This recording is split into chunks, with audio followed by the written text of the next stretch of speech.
Hi everybody, I am going to show you some more on this fruit basket that we started in class last week. I've added to my palette that I was working with earlier. I still have my yellow ochre. I have my cadmium orange, crimson red. This is a deep purple, a cobalt blue. This is Hooker's green because remember, when you mix your complements together, your primary with its complement, you get a nice shadow brown. It creates brown, but it also helps you create the shadow, which is what we did with this lemon down here. We added some purple to the yellow.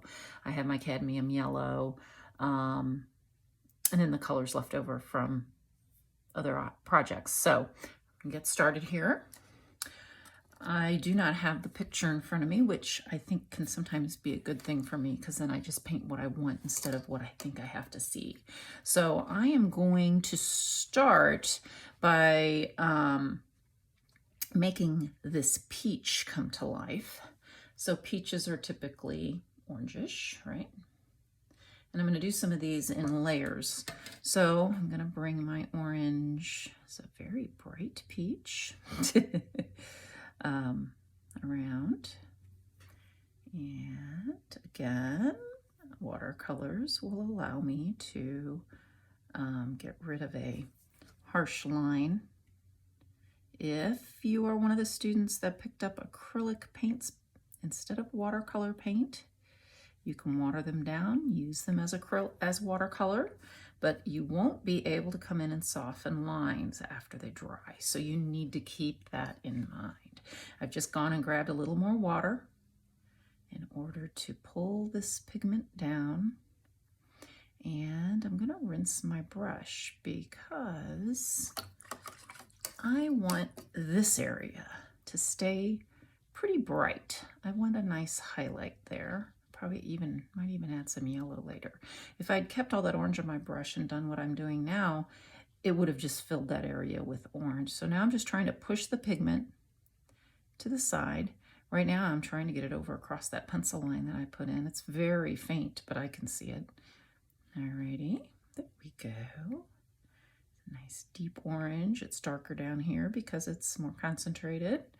And then I'm rinsing again because remember that harsh line? You might not. It might not always be a problem. When I'm doing a rounded object, I tend to want it to be softened out. And I like that nice bright bit of the bright paper. I'm going to grab just a tiny bit of blue. Remember, we talked about the complements. So blue is the complement, or orange is the complement of blue, rather. Blue is the primary. They are considered complementary colors to each other, but technically orange is the complement and blue is the primary. So there we go. I added a little blue. Doesn't look very blue, but when it was mixed with the orange, it became kind of a bluish brown, which gives us a shadow. And then peaches often will have a bit of red, and they will have a bit of yellow. So again, rinse to the brush. Going to add a bit of this bright, beautiful yellow into that highlight. Not going to rinse the brush, just going to grab a little red over here. I always have to make sure my brush is rinsed if I want my yellow to remain pure yellow. Just about anything at all will tint that yellow. And I'm going to add this red. Woo, a lot of intensity. Put some down into here. As you notice, I curve my hand to give it the steadiest position. This is supposed to come in kind of where that stem connected. Now's my time. Rinse my brush, dry my brush, and I'm going to start trying to control somewhat what these colors are doing. Wiggle these around a bit.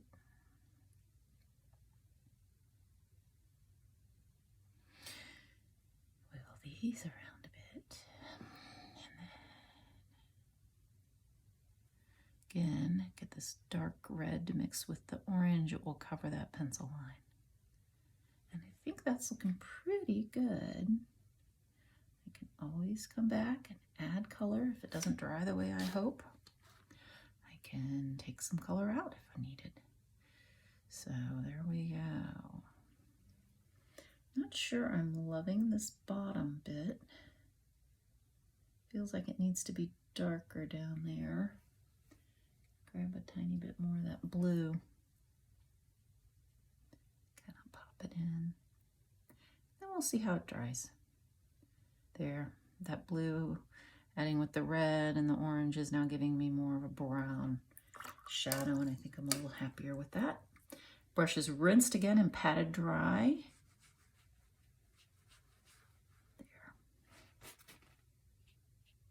There, kind of liking that a little better. Alrighty. Again, this little stem area. Later, when this is dry, I can come in and even add a little stem. Right now, it wouldn't do me much good. Alrighty, so there's my peach. Grabbed a little more orange to soften this red bit. Seemed a little too harsh through there. Alrighty. Okay, so now up in here, I believe this was an apple. So we're gonna go with a bright red apple. And I'm gonna add a bit of orange to that to kind of temper that red down. It's so red, it's almost not a natural apple red. And pull that around that grape. I can always come in later. The edge of my bowl is right here. So this would naturally be a little darker here because of that bowl. And then this would be darker down in here.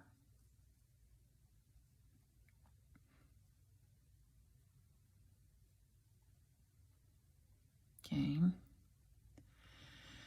I like to get that shape kind of started. I'm probably going to have a little bit of a highlight over there, so I'm going to leave that light.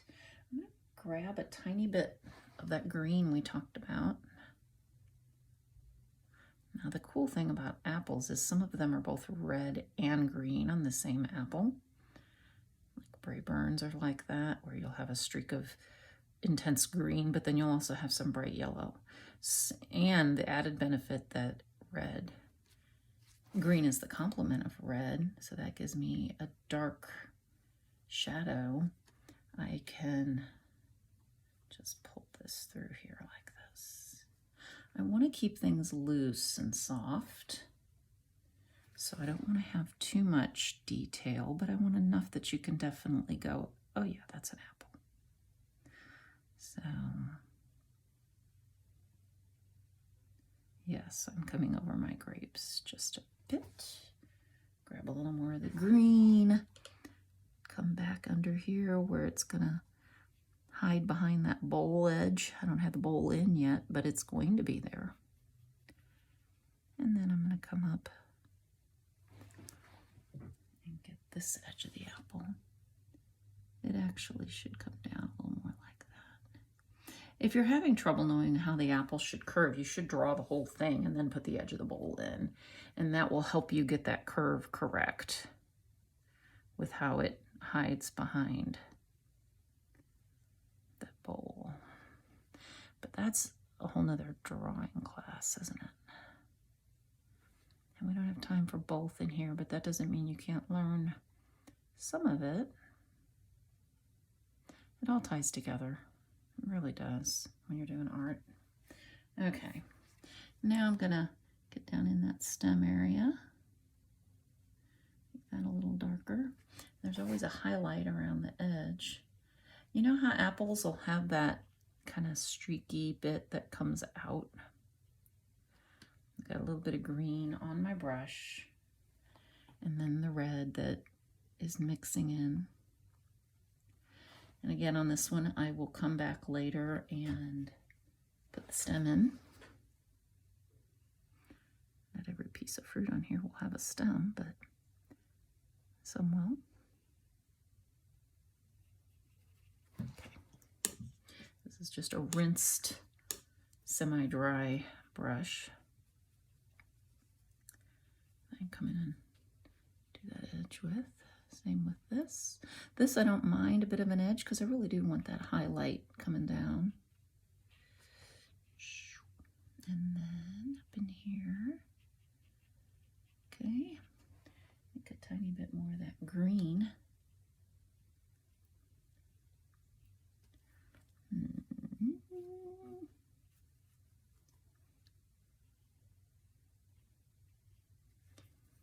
Okay, that's that. There's pretty much my apple.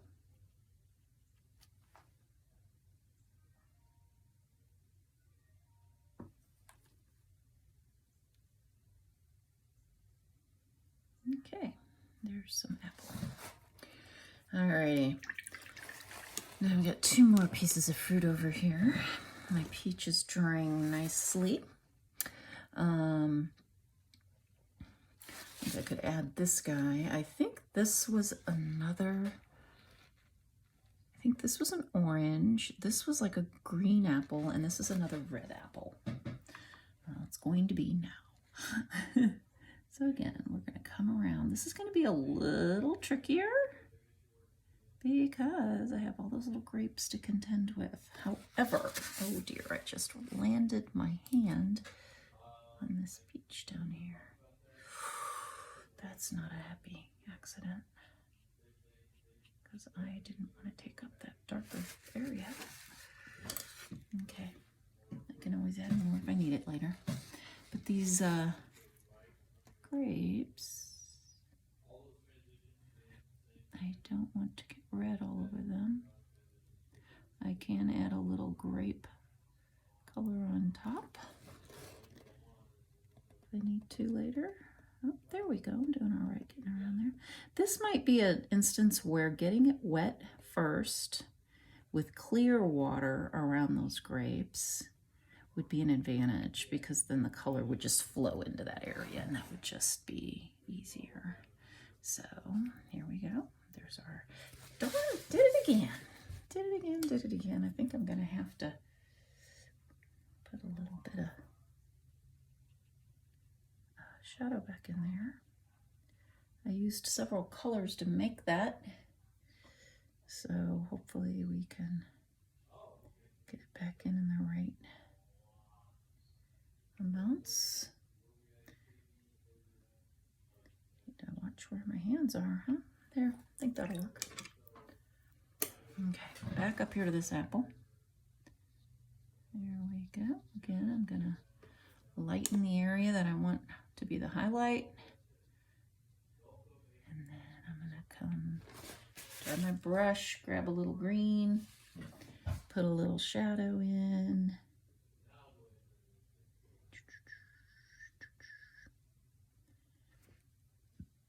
More green. I'm just grabbing straight green. I'm not watering it down because I have plenty of water already in this area. If I add more, there's some on the side. If I add more water, it's just going to be so much water floating around. So in this case, because I'm trying to control and keep it from going into those grapes, I am just kind of grabbing that straight green out of the tube. So you'll kind of get a feel for it. You'll know what's gonna kind of stay and what's not. Now I want to add a bit of darker area where this stem like goes down in there. But if I do it now, it's just gonna bleed all over the place. So I'm kind of better off. Rinse my brush, dry it a bit, kind of need a little more water. Pull those colors in for that shadow and get the shadow on there and the highlight. And that's kind of it on this apple. There. Oh yeah, that looks good. That's kind of it on this one for now. I want it to dry before I come in and add more detail. Now this is dry enough, I can add this piece of fruit in. So we said that was an orange. So I'm gonna go back over here to my cad orange. Some of it's mixed with the red because I wasn't careful. So we're gonna put this orange. I had these drawn in here in pencil. You probably can't see it on the video, but it is drawn in. And very, very super faint. Like I draw it in and then I almost erase the entire thing because I don't want the pencil lines to show, but I have to kind of know where I want things. So it has to be really light. There we go. That's the edge of that Now this should come over and down further, because really this orange comes all the way down here into this bowl. So if this stops too short, then it doesn't make sense. Your eye will know that it's not quite the right shape. So when you're drawing, you draw the whole circle and then you erase out what you don't need. Because otherwise, you're not going to get it the right shape. Your brain, unless you are a perfect sight person, which there are very few, where you can just draw partial bits and see it all, you're not gonna just be able to draw that and it be as accurate as you need it. It's just so much quicker and simpler to just draw the whole thing and erase it. Just draw super light with those technical pencils, these little guys. Okay, so I'm just going more concentrated pigment with a little bit of red added on the outer edges, and then lighter orange in the middle, and all those little divots an orange has, those little puckers, those, I don't know what they're called, but the dimples, that's a good word. As it dries, see how I can just touch and it will, the little stem end, I'm gonna put a little green in there after it's almost dry. So for now, I don't think I can put much more dimples in, because they're not gonna stay, they're just gonna keep bleeding. I'm making it a little darker down in here. You know, oranges are not bright red, but if I now take a little blue, put it in there, this becomes a darker area. And now I'm going to grab some orange. I know it looks hideous right now, but by the time I'm done, it'll just be a dark area where there's a shadow on that orange, right up against the apple and down in that bowl. So that's the goal anyway. A little bit of blue on this part will give me enough shadow coming around the side. I know it looks very blue. Give me a minute. Grab a little more orange, tap it in, and there we go. See, all my dimples have kind of just gone away. But at least I know how to make them when it's not so dry or so wet. I will definitely get those dimples back in. There we go.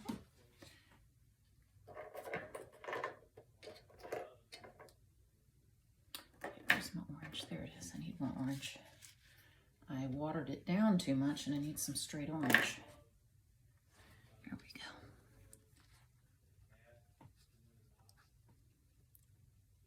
I'm being kind of textury with this because, like we said, an orange has dimples. And that's okay. If they stay, great. If not, they'll flow in there and just be little dimples. So I'll be fine either way. And I'm going to add some more orange into this because this is an orange, not an apple. So I do need actual orange in that dark shadow. It's getting too dry now. There we go. All right. That's looking pretty good.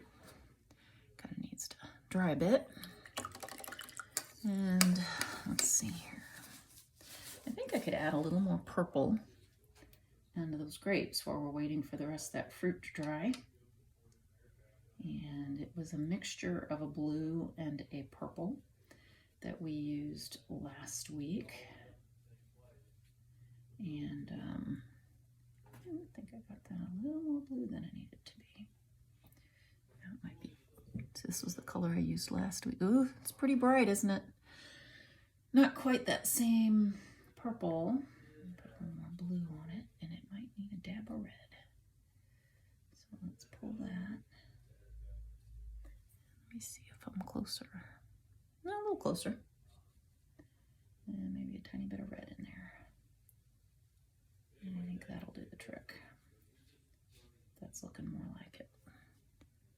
Yeah, there we go. That's close enough anyway. Oh, I know what I did last week too. I added a little yellow in here, and that's what gave me some of that dark, shadowy area. So So on these grapes, I could come in and, you know, put some darker areas in where there's shadow down in these little bits where one grape lies against another. That's what makes grapes tough, is just getting that bit of natural bit of shadow. I know right now there's a dark line. What I can do is I can put all this in, and then like I said, I can come back later and soften it with water. And that will be easier than putting a little in, rinsing my brush, putting a little more in. It's just so many steps. And when you're doing so many grapes, it gets tedious, and then you don't want to be careful with it. So that's why I will just come in and do this with one color. So I know it looks odd right now. And then later I'll come back and add the other bit of water to soften that.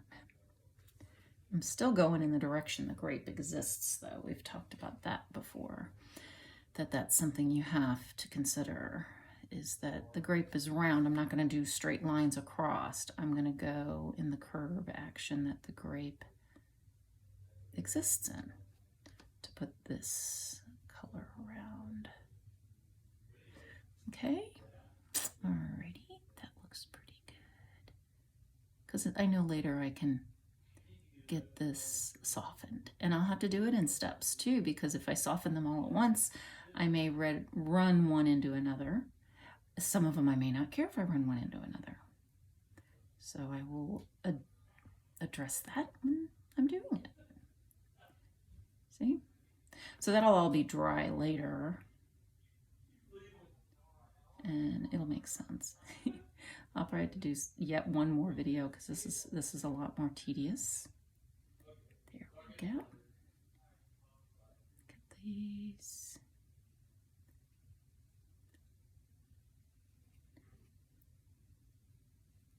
It looks very cartoony now with this just outlining. The outlining, again, is not the finished product. That's not our goal, is to just outline something with a darker color and declare it shaded. That's not shading, that's just outlining it with a darker color. And if that is truly your style of painting, then that's one thing. But to just do it because you're like, oh yeah, that's what you do. We do want to soften this later. Okay, kind of liking that. That should work. I know it looks strange now, but it will work later, trust me. All right, I'm gonna rinse that out. That gave these some time to dry. I think I probably could go back in and put those orange dimples. I have some reddish orange over here that is a little on the wet side. So that should do nicely to tap in. Ooh, might be too red. Oh, that worked. Tapped it with my finger. So it might be too dry. See how that's still pretty wet. So I may have to put these on and then maybe put a piece of paper towel over them to make it look more natural. They aren't polka dots. They're shadows of the dimple. So we want those to make it very clear that it is an orange, but we don't want polka dots that aren't like fading and looking shadowy. So see how they bleed and they look more shadowy on the wet areas, but on the more dry areas, they just look like crazy little polka dots. And a little bit ago, I touched it with my finger and it kind of softened the edge. I can't just come in and touch all of it with my finger though, because I'll start getting paint on my finger and I'll start smearing. So what I'm going to do is I'm going to get an area of my paper towel clean and kind of wadded, and I'm going to just very lightly come in, touch those, and make sure I get them all. The ones on the edges, I'll have to make sure I don't then stamp orange onto the white there before I get my background in. So there we go. That's kind of more orange looking, isn't it? Now I'm going to take some of that orange, add a dab of blue, and get kind of a muddy brown. And I'm going to paint in that woody little stem end that an orange has. There we go. And then while I'm at it, I'm going to give this a deeper bit. And I'm going to come into this orange or peach and put that in. I'm not going to make that a stem at this point. However, I am going to adjust this shadow because I still feel like I kind of messed it up. I know, don't get too worked up yet. It doesn't look very good, does it? This is straight orange. There we go. Hopefully that fixed that shadow right up. Alrighty, so this orange needs to dry. This is dry, but this orange needs to dry. This apple needs to dry before I can put that bit in where the stem is. Actually, I possibly could go ahead and put that in because it looks dry enough. Let's see if I can get away with it. Nope. Well, no, not too bad. Let's see if I can pull that back. Yeah, not quite as dry as I wanted it. Corner of the paper towel. Pull that back out.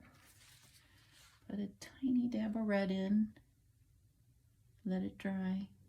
And we'll try that again in a little while. I am going to sign off of this video and allow this to dry a bit. I'm going to show you a bit on this grape first though. See how I told you I can come back in and soften these edges of that purple I put down.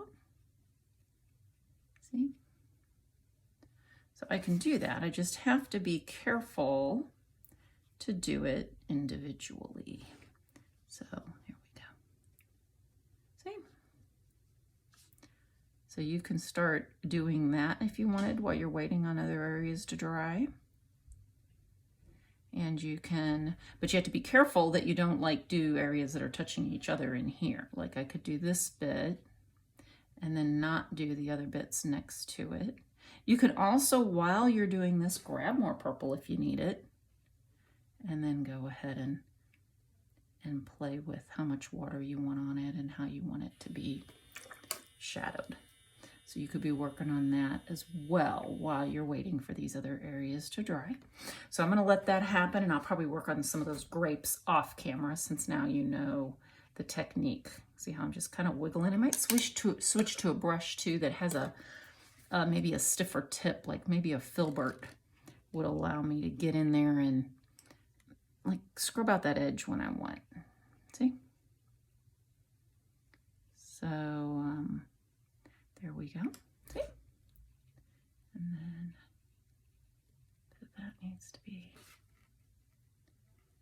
edged. Okay, there we go.